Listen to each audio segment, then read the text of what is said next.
গুৱাহাটীত ভয়াবহ বোমা বিস্ফোৰণ। গুৱাহাটীৰ লালমাটি ৰিহাবাৰীত ভয়াবহ IED বিস্ফোৰণ আলফা স্বাধীনৰ। সংবাদ মাধ্যমলৈ বিবৃতি প্ৰেৰণ কৰি দায়িত্ব স্বীকাৰ আলফা স্বাধীনৰ।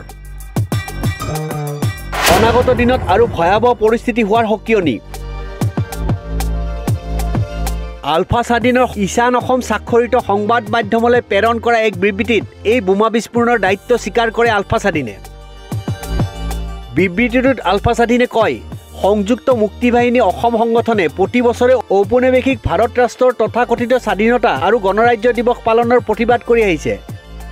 উক্ত প্ৰতিবাদ স্বৰূপে গুৱাহাটীৰ লালমাটি ৰিহাবাৰীকে আদি কৰি একাধিক স্থানত IED বিস্ফোৰণেৰে প্ৰতিবাদ সাব্যস্ত কৰা হয়। সংযুক্ত মুক্তি বাহিনী অসম সংগঠনৰ এই সশস্ত্ৰ প্ৰতিবাদ অসমৰ থলগিৰি জনগণৰ বিৰুদ্ধে তথা জনগণৰ জীৱনৰ ক্ষতি বিঘিনিৰ বাবে নহয়, ই কেৱল ঔপনিৱেশিক শাসকৰ বাবে এক বাৰ্তা।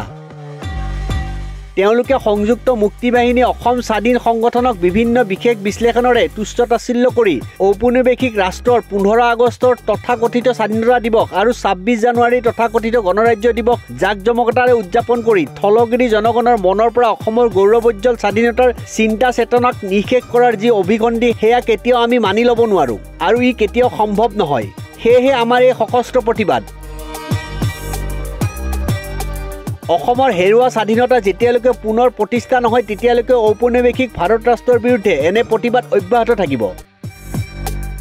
যিদিনাই ভাৰতীয়ই অসমক অসমৰ স্বাধীনতা ফিৰাই দিব সিদিনাৰ পৰা আমি ভাৰতীয়সকলৰ স্বাধীনতা আৰু গণতন্ত্ৰক সসন্মানেৰে স্বীকৃতি প্ৰদান কৰিম।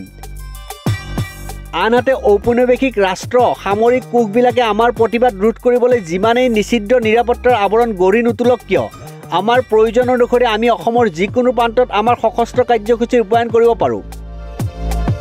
যিহেতু গুৱাহাটী অসমৰ প্ৰাণকেন্দ্ৰ, সেয়েহে সাধাৰণ জনগণৰ কোনো হানি বিঘিনি নোহোৱাকৈ জনগণলৈ এক বাৰ্তা প্ৰেৰণ কৰা হৈছে যাতে অনাগত দিনত ঔপনিৱেশিক ৰাষ্ট্ৰৰ ওপৰত উল্লেখিত দুই কাৰ্যসূচীত অংশ লোৱাৰ পৰা বিৰত থাকে। কিয়নো যোৱা 15 আগষ্ট আৰু আজিৰ 26 জানুৱাৰীত আমি জনগণৰ জীৱনৰ নিৰাপত্তাৰ কথা চিন্তা কৰি সীমিত কাৰ্যসূচী ৰূপায়ণ কৰিলোঁ। বিপৰীতে অনাগত দিনত এনে কাৰ্যসূচী সৰ্বাত্মক ৰূপত ৰূপায়ণ কৰা হ'ব পাৰে।